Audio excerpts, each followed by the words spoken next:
Hello everyone, welcome to Finance and Technology. If you like my channel, don't forget to like and subscribe. दोस्तों आज हम नया topic के बारे में बात करेंगे, वो है thumb rule of financial planning. ऐसे कौन से थंब रूल है जो आपको फाइनेंशियल प्लानिंग जो आप पूरी जिंदगी कर रहे हो, तो कौन कौन से थंब रूल आप लोग को अप्लाई करने चाहिए। सबसे पहला जो थंब रूल आज हम देखेंगे वो है, जो भी दोस्तों आप इनकम कमाते हो उसमें से जो 30% income you have to used for your monthly expenses। Monthly expenses जो भी आपका मंथली खर्चा होता है, जो कुछ आपका करियाना होता है, जो कुछ आपका रेंट होता है, या जो कुछ भी है, वो आपको 30% of your income must be use for monthly living expenses.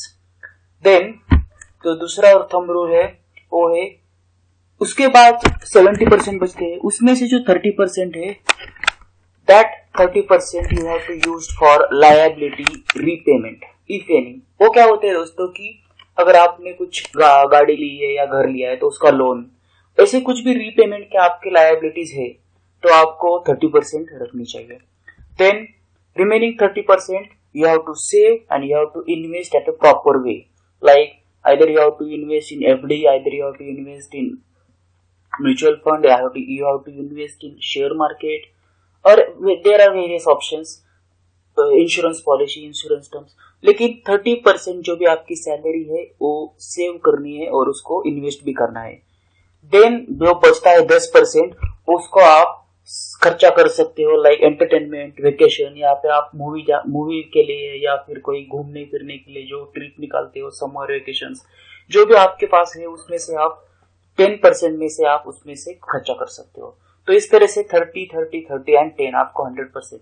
पहले 30% जो है आपको जो भी आपका मंथली एक्सपेंसेस है, लिविंग एक्सपेंसेस, उस पर खर्चा करना है। दूसरे 30% एक्सपेंस जो भी आपकी लायबिलिटीज है, like home loan, car loan. तीसरा 30% जो है आपका सेविंग एंड इन्वेस्टमेंट।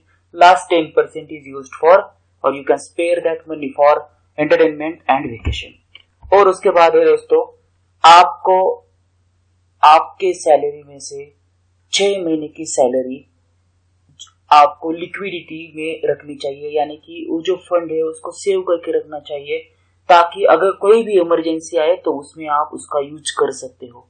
ना कि आप 6 महीने की सैलरी, ना कि आप ऐसे टूल में इन्वेस्ट करें जहां पे आप पैसे नहीं निकाल सकते। तो लिक्विडिटी उसकी ज्यादा रहनी चाहिए, ऐसी या आप इस जगह पे आप सेविंग कर सकते हो, या फिर आप सेविंग का अकाउंट में पैसे रख सकते हो। लेकिन 6 महीने की salary for emergency fund you have to save. Then उसके बाद आता है रूल, आप अगर होम लोन ले रहे हो तो आप होम लोन हस्बैंड और वाइफ दोनों के नाम पे रजिस्टर करके लो। इसका फायदा क्या है दोस्तों, तो दोनों को भी जो इनकम टैक्स का क्लेम अंडर एक्ट 24 एक्ट है उसके अंडर, या फिर अंडर 80C जो भी प्रिंसिपल एंड इंटरेस्ट है उसके अंदर जो भी आपका टैक्स सेविंग होता है तो दोनों को अप्लाई होगा। इस तरह से आप दोनों का टैक्स सेव होगा। तो भी ये बात जरूर ध्यान में रखना कि होम लोन लेते समय हस्बैंड और वाइफ दोनों के नाम पे लेना। देन आप अगर आपके पास अगर ज्यादा पैसा है और आप सोच रहे हो कि मैं इन्वेस्टमेंट के लिए सेकेंड होम लूं, तो मेरी राय होगी दोस्तों कि आप ऐसा ना करिए, क्योंकि एक सर्वे का रिपोर्ट है उसमें पता चला है कि क्योंकि सेकेंड होम पे ज्यादा तो आपको इन्वेस्टमेंट का टैक्सेस का भी बेनिफिट ज्यादा नहीं होता है, और रिटर्न्स जो है वो एक सर्वे के मुताबिक 3 या 4% ओनली रिटर्न्स आपको मिलते हैं जो आप सेकेंड होम लेते हो। तो it's advisable that you should not buy second home for investment purpose. Then अगर after 45 years of age not supposed to enter into big liability। उसका मतलब क्या है दोस्तों कि 45 ईयर तक ही आपको आपके बच्चे की हायर स्टडीज, शादी, ऐसा जो कुछ है उसके बारे में सोचना चाहिए। 45 के बाद अगर आपको बेटा है और 45 के बाद वो बोल रहा है कि मेरे को MS करनी, US में जाना है, तो MS का 2 साल का खर्चा आता है अराउंड 30 लाख रुपीज। तो इतनी बहुत बड़ी लायबिलिटी हो जाती है। तो ये सब जो कुछ है जो आप 45 ईयर्स के पहले आपको करना चाहिए, तो इस हिसाब से आप प्लानिंग कर सकते हो। Then regularly check on nomination at all financial instrument. जो भी आपके नॉमिनेशन है वो आपको रेगुलरली चेक करना है। तो अगर आप कहीं भी गलती से आपका नॉमिनेशन देना रह गया है तो आप उसको अपडेट कर सकते हो। Then must have term insurance for financially secure future for your dependent. Term insurance लेना जरूरी है दोस्तों, क्योंकि अगर दिस इज हेल्पफुल, अगर आपको कुछ भी हो जाता है तो आपके जो भी डिपेंडेंट्स है उनको इसका फायदा होने वाला है। Then don't take any financial investment decision emotionally. आप इमोशनली मत लो कि ये शेयर मार्केट में आज बहुत ज्यादा कुछ होने वाला है तो मेरे को बहुत 15% 20% रिटर्न मिलेगा, ऐसा होगा, मेरे दोस्त ने ऐसा किया तो मैं भी यही करूंगा। ऐसे इमोशनल डिसीजन मत लो। Keep calm and watch clearly what is happening around yes, then you can take a decision.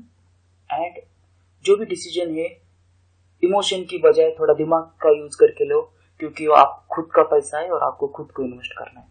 So this is very important. And avoid last minute tax saving decision, plan well in advance.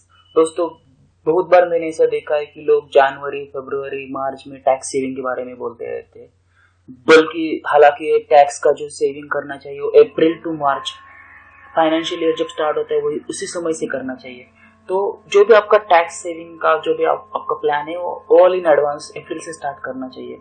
जहाँ पे भी आप निवेश करना चाहते हो वहाँ पे करो, लेकिन वो वेल इन एडवांस होना चाहिए, ना कि लास्ट मिनट रश नहीं होना चाहिए। Then all financial documents must keep safely and keep family member inform of them. आपको इन्फॉर्म करना चाहिए आपके फैमिली मेंबर के साथ।